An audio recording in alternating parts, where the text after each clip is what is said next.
So what I think that, so what I experienced being at the Healing Lodge, when somebody is in a state where they feel like they want to hurt themselves, I think that you need to want to put them into a healing environment, and an carceral system is doing the opposite of that. They're just, all they're thinking of is take away all the things they can do to harm themselves, even if that meant leaving them naked somewhere, but then they can't hurt themselves.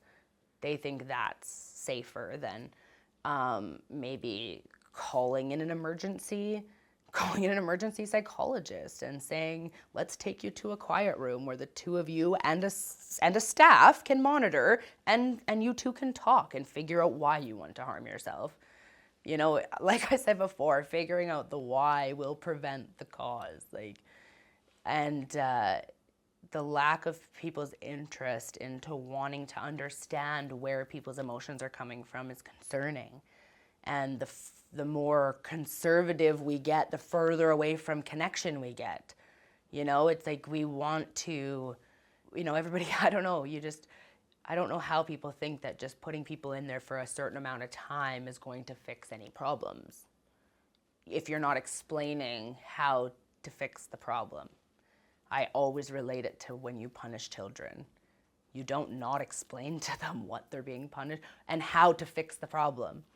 You explain to them what to do better next time, or ask them, how can you do better next time? You know, even just being asked that question would be helpful. What could you do to not get here again? You know, nobody even asks that question, you know, because nobody in the carceral system really cares.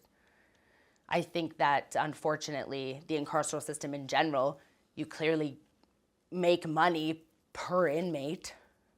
So let's load it up, you know, like you're clearly want to have a specific budget. And in your mind, you're like, okay, we have this many people here, we'll have this much money.